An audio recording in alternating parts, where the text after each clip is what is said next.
সুপ্রভাত প্রিয় দর্শক, শুরু করছি ক্যালকাটা ডায়ালগসের আজকের প্রতিবেদন। খবরের অন্তরালের খবর নিয়ে আমি মনোজ দাস। গত 17 সেপ্টেম্বর মঙ্গলবার রাতে বাংলাদেশের অন্তর্বর্তীকালীন সরকার এক আদেশনামা জারি করে দেশের সেনাবাহিনীকে ম্যাজিস্ট্রেটের নিচের বিভাগীয় ক্ষমতা দিয়েছে। এই আদেশ বলে সেনাবাহিনী দেশের অভ্যন্তরীণ নিরাপত্তা রক্ষায় অধিকতর ক্ষমতার অধিকারী হয়েছে। দেশের মিনিস্ট্রি অব পাবলিক অ্যাডমিনিস্ট্রেশন বা জনপ্রশাসন মন্ত্রণালয় দ্বারা জারি করা এই বিবৃতিতে বলা হয়েছে যে 1898 সালের সিআরপিসি আইনের ক্রিমিনাল প্রসিডিওর কোড, এই আইনের 12/1 ও 17 নম্বর ধারা মোতাবেক স্পেশাল এক্সিকিউটিভ ম্যাজিস্ট্রেটের ক্ষমতা সেনাবাহিনীকে অর্পণ করা হলো। সেনাবাহিনীর কমিশন প্রাপ্ত অফিসাররাই কেবল এই ক্ষমতা পাবেন। অর্থাৎ সেনায় অফিসার হলেই যে কমিশন পান তা নয়। কমিশন প্রাপ্ত অফিসার কে? একজন কমিশন প্রাপ্ত অফিসার তাকে বলা হয় যিনি হলেন একজন পদস্থ সামরিক কর্মকর্তা, যিনি নেতৃত্বের ভূমিকা পালন করার জন্য বিশেষ প্রশিক্ষণ এবং শিক্ষা পেয়েছেন। তিনি সেনাবাহিনীর শীর্ষস্থানীয় নেতা হতে পারেন এবং একটি ব্যাটালিয়ন, কোম্পানি, বিভাগ বা ব্রিগেড বা সমস্ত সেনাবাহিনী তিনি কমান্ড করতে পারেন। এই কমিশন প্রাপ্ত অফিসার বাংলাদেশ সেনায় কত আছেন সংখ্যাটি কিন্তু অনেক খুঁজেও পাইনি। পেলে বুঝতাম দেশের বর্তমান শোচনীয় আইন শৃঙ্খলার অবসানে কোনো কার্যকর ব্যবস্থা তাদের পক্ষে নেওয়া সম্ভব কিনা। তারা সত্যি সত্যি সাধারণ আইন শৃঙ্খলার বিচার করবেন, নাকি তাদের ক্ষমতা দেখানোর কাজ চলবে বিশেষ বিশেষ ক্ষেত্রে বিশেষ বিশেষ মানুষের জন্যে। সেটা দেখা যেত তাহলে যদি পেতাম পুরো খবরটা। প্রশ্নটা এই জন্যই উঠছে যে সেনাবাহিনীর হাতে বিচার ব্যবস্থা যায় তখন সামরিক শাসনের আওতায় কোনো দেশ যখন চলে যায় তখনই সেনাবাহিনীর হাতে বিচার ব্যবস্থা চলে যায়। সামরিক শাসকদের প্রথম ও সবচেয়ে জরুরি নজর থাকে বিচার ব্যবস্থাকে পুরোপুরি নিজেদের দখলে নিয়ে আসা।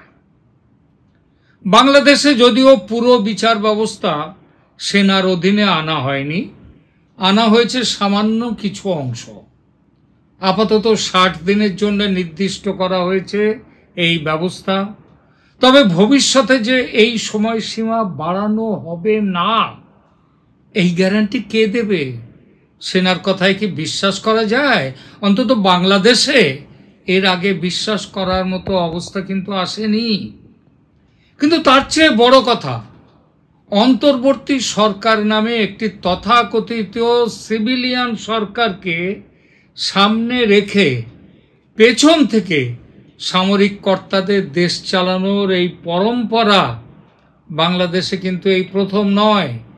এর আগে একাধিকবার এরকম শাসন দেখার অভিজ্ঞতা আছে বাংলাদেশের জনগণের। কিন্তু এভাবে স্পেশাল এক্সিকিউটিভ ম্যাজিস্ট্রেটের পাওয়ার সেনা অফিসারদেরকে এর আগে কখনো দেয়া হয়েছে? আমি যতটা জেনেছি তাতে এমন ব্যবস্থা এর আগে কখনো হয়নি। এই প্রথম এই ব্যবস্থা জারি হলো বাংলাদেশে। কিন্তু এবার কেন এই ব্যবস্থা জারি হলো? এত গুরুত্বপূর্ণ একটা বিষয়ে উপদেষ্টা মণ্ডলী কি নিজেদের মধ্যে আলোচনা করে কোনো সিদ্ধান্ত নিয়েছে? উপদেষ্টা মণ্ডলীর গৃহীত সিদ্ধান্তের পরিপ্রেক্ষিতে কি দেশের রাষ্ট্রপতি এই বিষয়ে অধ্যাদেশ জারি করেছেন? আমি নিশ্চিত মন্ত্রী পরিষদের উপদেষ্টা পরিষদের বৈঠকে এ বিষয়ে কোনো আলোচনা হয়নি। একেবারে যেন রাতের অন্ধকারে চুপি চুপি আলোচনা না করেই সিদ্ধান্ত নেওয়া হয়েছে। আর আলোচনা না হলে তো সিদ্ধান্ত নেওয়ার কোনো প্রশ্ন ওঠে না। এই সিদ্ধান্ত একান্তভাবে বাংলাদেশ সেনার যে নিজেদের, এটা ভাবার যথেষ্ট কারণ আছে।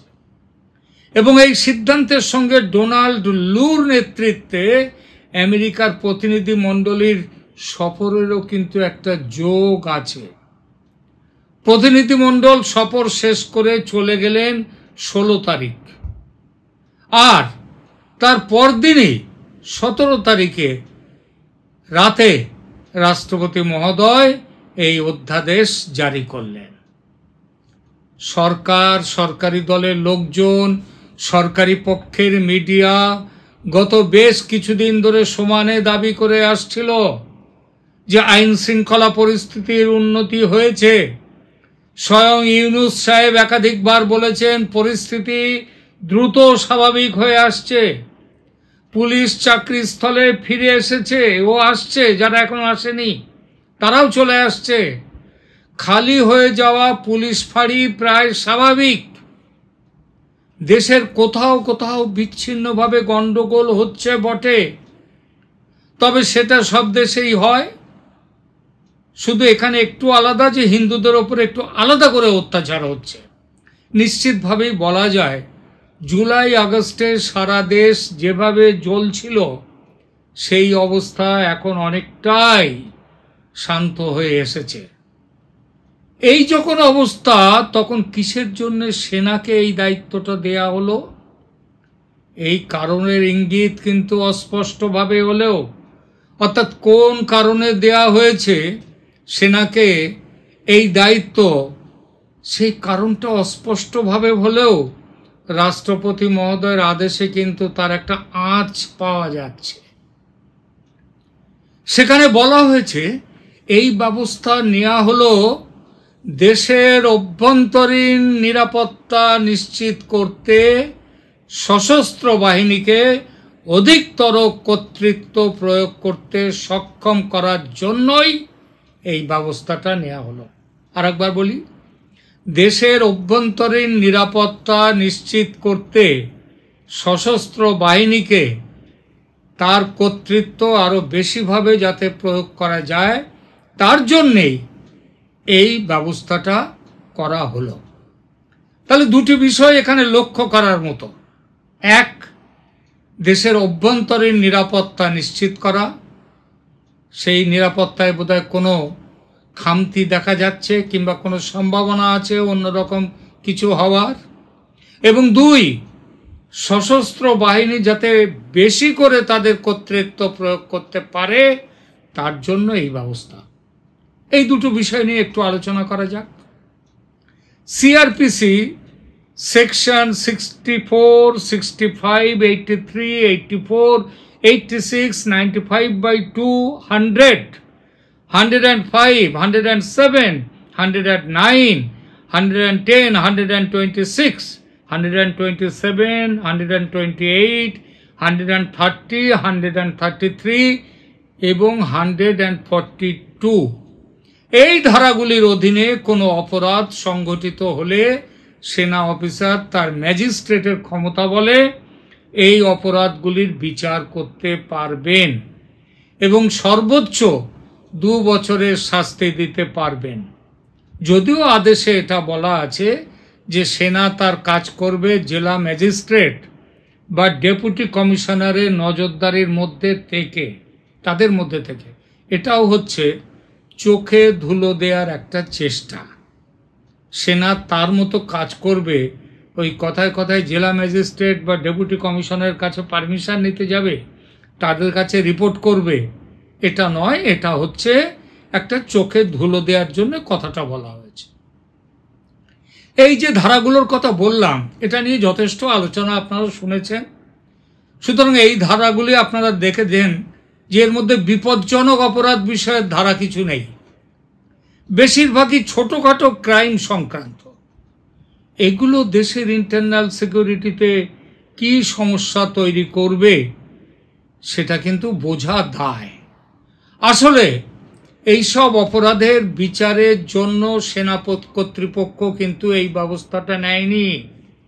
এটা করেছে পুলিশ এবং দেশের আধা সামরিক বাহিনী, যথা আনসার বাহিনী ইত্যাদি, এরা যাতে কোনো গোলমাল না করতে পারে তার জন্যে সেনাকে ব্যারাক থেকে বের করে চারদিকে ছড়িয়ে দেয়া হলো, যাতে তারা নজর রাখতে পারে এদের উপর, এবং কিছু ঘটলেই যাতে জরুরিভাবে ব্যবস্থা নিতে পারে।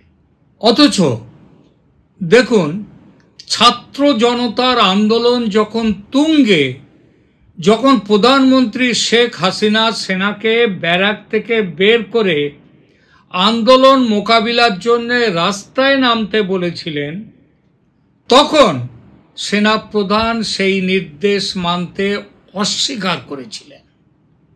বলেছিলেন আন্দোলনকারীদের ওপর পুলিশ গুলি চালাবে না, সুতরাং সেনা রাস্তায় নামবে না। আচ্ছা, রাস্তায় নামলেই যে গুলি চালাতে হয় এটা কোন নিয়মে আছে? Rubber bullet, tear gas, water cannon, এরকম আরো বহু পথ আছে মব কন্ট্রোল করার। সবচেয়ে বড় কথা হলো, সেনা নামলে জনতার মধ্যে একটা সাইকোলজিক্যাল এফেক্ট হয়, একটা ফিয়ার সাইকোসিস তৈরি হয় যে সেনা নেমেছে, পালা এবার। সেনাপ্রধান এটা জানেন না, হতেই পারে না। আসলে প্রধানমন্ত্রীর আদেশ অমান্য করে সেনা চেয়েছিল হাসিনা সরকারের পতন, তাই বেরোয়নি রাস্তায়। আন্দোলনের সময় নিষ্ক্রিয় ছিল সেনা, দেশে সামরিক শাসন নিয়ে আসবে বলে। নিয়ে এসেছে, তবে একটু ঘুর পথে। আমেরিকা নিজেকে গণতন্ত্রের অতন্দ্র প্রহরী বলে থাকে না, তাই সরাসরি সামরিক শাসন হলে লজ্জা পেত। বড় মুখ করে গণতন্ত্রের শ্রেষ্ঠ পূজারী হিসেবে নিজেদের প্রচার করতে পারত না।